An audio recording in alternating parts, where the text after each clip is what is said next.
Message à la nation. Les révélations du président démocratiquement élu face aux messages de félicitations falsifiés depuis l'homme et de a eu pris du contribuable togolais. Faux et usage de faux. Suivons plutôt.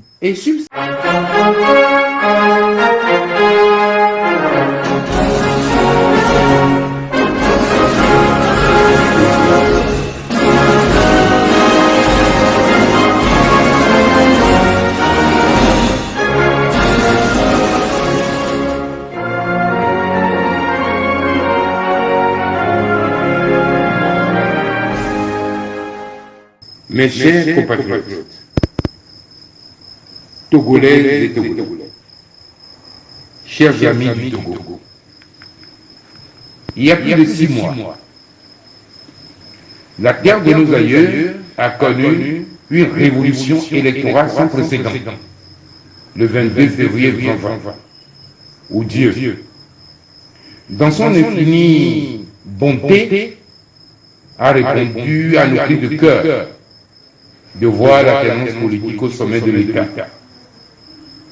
Depuis la confiscation de la victoire éclatante du peuple togolais par le pouvoir sortant, le contentieux électoral n'a pas fini de livrer ses mystères.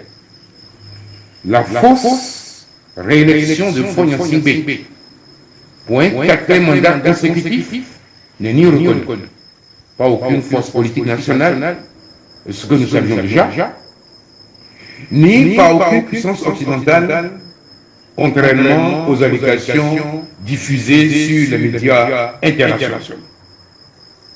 Au-delà de la faute et honte perpétrée par le régime en place, dans une Afrique en pleine ébullition, la confirmation nous est donnée que la communauté internationale a exigé sans succès du vainqueur putatif la production de ces procès-verbaux. Comme quoi, on finit par tomber dans le piège que l'on tend à autrui. Le pouvoir sortant, visiblement, a perverti les scores entre le vaincu et le candidat de la DMK, vainqueur du scrutin, et la confirmation nous est donnée par l'émissaire dépêché auprès de votre humble serviteur pour la reconnaissance apocryphe de la victoire du vaincu. Cet émissaire relevait ce qui suit. Nous avons volé ta victoire, mais tu n'as aucun moyen de nous poursuivre et de nous envoyer en prison. La sentence est ainsi dite.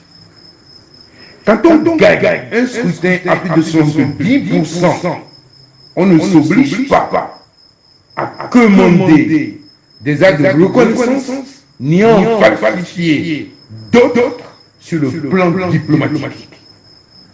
C'est le lieu donc de féliciter certains de nos leaders politiques qui ont refusé de participer à cette supercherie qui s'assimile à un crime politique contre la nation tout entière et subséquemment contre les peuples d'Afrique, notamment les jeunes qui aspirent plus que jamais à un changement de gouvernance avec la consécration de l'éthique et de la justice au cœur de l'action politique.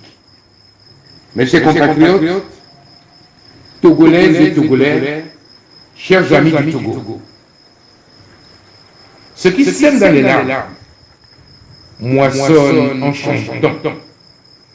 En effet, à notre déchirement collectif, depuis le hold-up électoral du 23 février 2020, ceci est aujourd'hui la joie de la confirmation que ni l'Union européenne, ni la France, ni l'Allemagne n'ont formellement reconnu la réélection fabriquée du président sortant. Coutumier du faux et de l'usage du faux, le pouvoir sortant a fait fabriquer des actes de reconnaissance de cette victoire apocryphe dans les officines de Lomé II, avant de les transmettre à un journaliste indélicat de RFI aux fins de consécration diplomatique de son crime électoral. Faut-il rappeler qu'à l'époque des faits, j'avais interpellé le journaliste en question, à qui j'avais émis des doutes profonds quant à l'authenticité de tous ces messages de félicitations de nos partenaires européens. Messages diffusés le même jour, comme si les signataires s'étaient concertés et avaient retenu le même jour et au même instant pour accomplir ce acte relevant de la courtoisie diplomatique.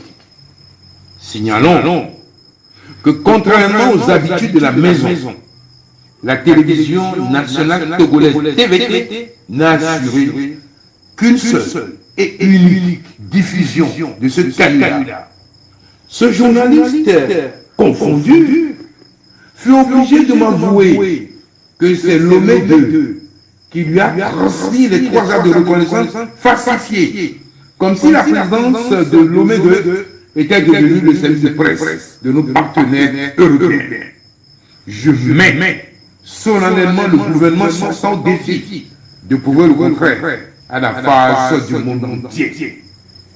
La position américaine que nous ne cesserons jamais de saluer est claire et constante pour l'ensemble du peuple togolais au lendemain de la proclamation hasardeuse et précipitée des résultats provisoires par la CENI, à savoir la publication des résultats bureau de vote par bureau de vote sous supervision internationale. Cette simple exigence n'a pu être tenue et tout le monde peut subséquemment en tirer conclusion. Une personnalité de renom politique américaine confirma notre victoire et nous adressa ses félicitations.